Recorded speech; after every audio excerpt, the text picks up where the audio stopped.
우리나라 환율이 1,500원 나아가 1,600원까지 오를 수 있다는 말은 더 이상 먼 나라 이야기가 아닙니다. 한때는 과장된 경고처럼 흘려들었지만 이제는 국내외 금융기관과 전문가들 사이에서 현실적인 시나리오로 받아들여지고 있습니다. 환율이 오른다는 것은 돈의 가치가 그만큼 가벼워진다는 뜻입니다. 예를 들어 환율이 1,450원에서 1,600원으로 오르면 화폐 구매력은 10% 줄어듭니다. 여기에 수입 가격과 물가 상승까지 겹치면 통장 속 1억 원은 체감상 8천만 원으로 떨어집니다. 숫자는 그대로지만 가치는 달라집니다. 돈이 사라지지 않지만 사용 범위와 선택의 폭은 눈에 띄게 좁아집니다. 환율이 오른다는 것은 우리 삶에 어떤 변화를 가져오는 것입니까? 환율 상승은 신문 지면이나 뉴스 자막 속 숫자의 변화로 끝나지 않습니다.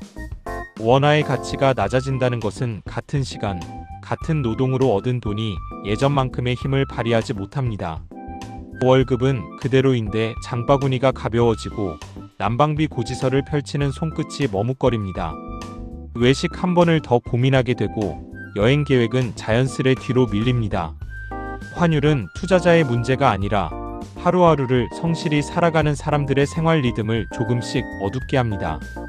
환율이 오르면 어떤 과정을 거쳐 물가에 영향을 끼치게 되는 것입니까? 가장 크게 체감되는 것은 기름값입니다. 한국은 석유를 거의 전량 수입에 의존합니다.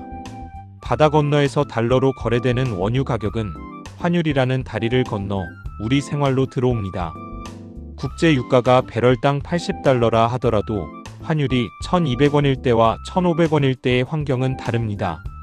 원유 가격이 배럴당 96,000원에서 120,000원으로 바뀝니다. 숫자의 차이는 단순해 보이지만 주유소 가격판과 화물차 운임, 택배비, 식탁 물가에 차곡차곡 반영됩니다. 환율 상승은 이렇게 조용히 이어져 금융시장에 머무르지 않고 우리의 비용으로 되돌아옵니다. 그렇다면 환율은 왜 오르는 것입니까? 환율 상승은 단기 사건이 아니라 여러 구조적 요인이 겹친 결과입니다. 첫째는 통화량 증가입니다. 한국의 총통화 M2는 2013년 대비 2025년 129% 증가하며 시중 유동성이 크게 확대되었습니다. 이처럼 통화가 빠르게 증가하면 시중 원화가 많아져 화폐 희소성이 낮아지고 상대적 자산 가치는 하락합니다. 둘째는 한국과 미국의 금리 차이입니다. 한국 기준금리는 2025년 기준 약 2.5%인 반면 미국은 약 3.5%에서 3.75% 수준으로 1.25%포인트 이상의 금리차가 지속되어 왔습니다. 이 격차는 상대적으로 높은 수익률을 찾아 자금이 달러 자산으로 이동하게 만들며 원화 매도 압력을 강화합니다.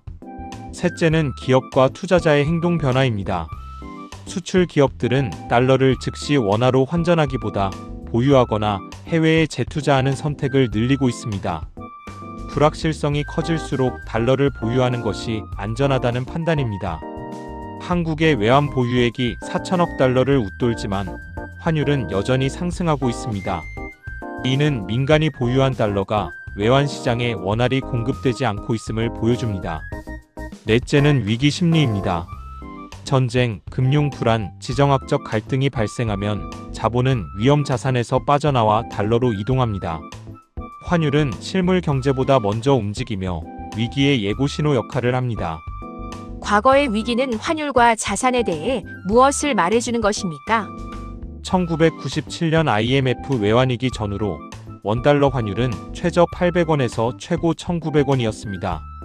대출에 의존해 자산을 늘렸던 가계와 기업은 큰 타격을 입었고 환율 대비가 전혀 없던 가정은 생활 자체가 흔들렸습니다. 반면 외화 자산을 일부 보유하고 부채를 관리하던 사람들은 상대적으로 버틸 여지가 있었습니다. 위기 속 결과는 능력보다 준비의 차이에서 갈렸습니다. 2008년 글로벌 금융위기에서도 주식과 부동산이 동시에 급락했습니다. 이 시기 금은 단기 급등락은 있었지만 자산 가치의 하단을 지지하며 완충 역할을 하여 자산 붕괴를 막는 역할을 분명히 했습니다. 팬데믹과 전쟁, 공급망 붕괴를 겪은 최근에도 비슷한 흐름이 반복되었습니다. 각국 중앙은행이 금을 매입하고 달러 수요가 급증한 것은 통화 시스템에 대한 불안이 커졌기 때문입니다. 위기의 모습은 달라졌지만 환율이 먼저 움직인다는 사실은 변하지 않았습니다. 금과 달러는 왜 중요한 자산이며 각각 어떤 역할을 하는 것입니까? 금과 달러는 단순히 무엇을 사서 얼마나 벌 것인가를 결정하는 수단이 아니라 무엇이 무너질 때 무엇이 남는가를 보여주는 선택입니다. 금은 수천 년 동안 가치를 유지해 왔습니다. 고대 로마 병사의 하루 품삯도 소량의 금으로 지급되었고 중세 유럽에서도 금화 한 잎은 일정 기간 가족 생계를 책임질 수 있었습니다. 근대에는 금이 국가 통화의 기준이 되었고 근본 이제 아래 화폐는 금으로 교환 가능했습니다.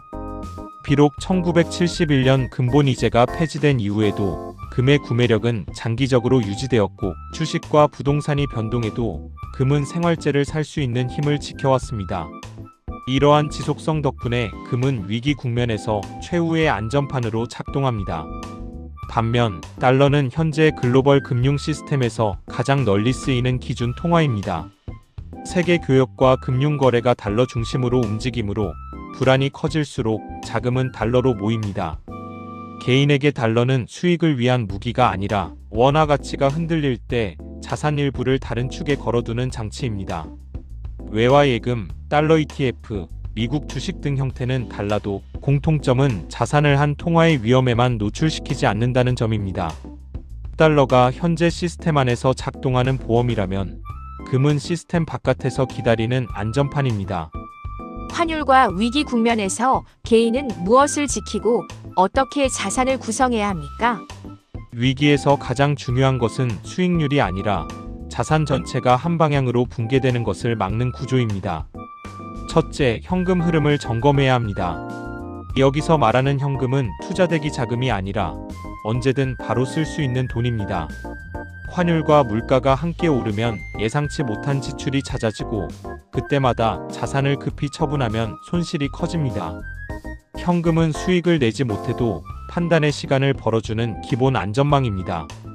둘째, 부채의 성격을 살펴야 합니다. 특히 변동금리 대출은 환율 상승기에 부담이 빠르게 커집니다.